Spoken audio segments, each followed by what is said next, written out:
If there was ever a time I felt I had to pack it in as a physician associate student, that was definitely my first ECG lecture.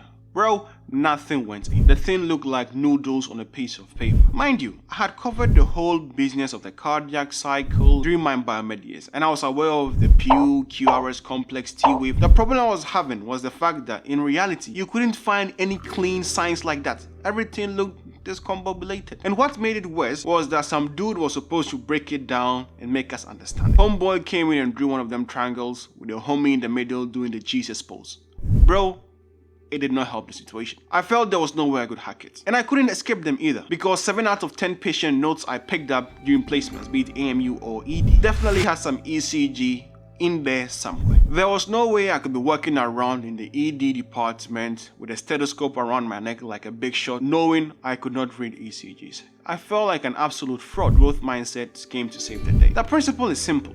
The people ahead of you are not special, they are only there because they know something you don't. Therefore, if you find a way to know what they know, then the same at decrement, you'll also understand the same ish. What they don't tell you about this process is that everything in your body will try to engage you in other activities, mainly because as humans, we are naturally inclined to avoid discomfort. I would go through a whole patient's notes, but when it came to their ECG, I'd be legally blind. The discomfort of knowing I couldn't interpret them was definitely not ego boosting. However, I knew I was doing myself a disservice. I don't know who said this, but it's probably Marcus Aurelius. Smart dude. He said the impediment to action advances action, and the thing that stands in the way becomes the way. Simply put, I had to face reality. I began looking at ECGs from the bedsides of patients. It was like I was trying to understand Klingon. It made absolutely no sense, but I was just trying to familiarize myself with the graphs. This was then followed by me offering unsolicited opinions on ECGs. I would literally go to a patient's bedside, take their notes, see an ECG in there, walk into the doctor's room and try to hustle 2 minutes of a study session. I think this one is a supraventricular tachycardia. What do you think? 80% of the time, I was just damn wrong and looked like an absolute idiot. In life, if you want to improve your lot, you must be prepared to look foolish. I did this a couple of times. However, to equal the playing field and stop being a leech, I decided to trade my services for study sessions. And these junior doctors, bro, they had a field day with me. I did all kinds of cannulas, venipunctures, cultures, you name it, I did it. And most of them kept their end of the deal. They did actually go through a few ECGs with me. Others tried to act a bit smart. Oh, I need to do this, I'm busy here, I'm busy that. Bro, you signed the deal. Notwithstanding that, I made some decent progress. I was no longer scared of the ECGs. I could look at them and tell you something is not right with this one.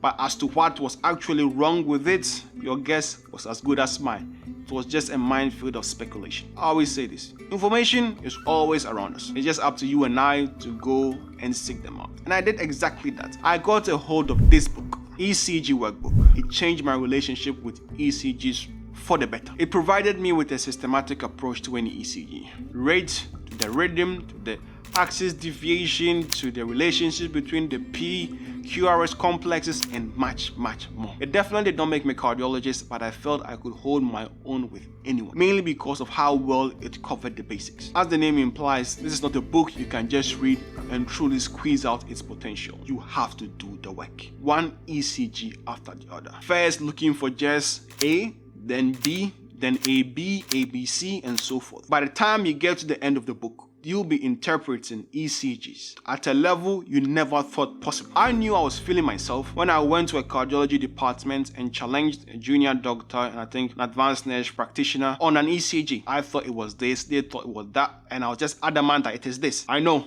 This was the pinnacle of arrogance. However, this was my thinking. If there was ever a place that could just bring me off my high horse, it was a cardiology department. This is what these guys do for a living. If I was wrong, I could just say, listen, I'm a physician associate student, I'm trying to learn, and just move away, no harm done. But if I was right, it just meant I had not been wasting my time reading and working through this book on a daily. After I challenged these folks, I just went about my day, went to different departments, and I circled back to the cardiology department. I met a nurse who said the ECG I was discussing with the junior doctor and the advanced nurse practitioner had been discussed with a consultant. Bros, my ears perked up. What did the boss say?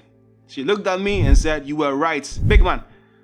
The feeling I felt in my chest was just crazy. All the daily reading of this ECG workbook, going through the different exercises, making mistakes, correcting myself, trying again, It paid off. You might be in the same position with regards to ECGs or other aspects of your physician associate journey.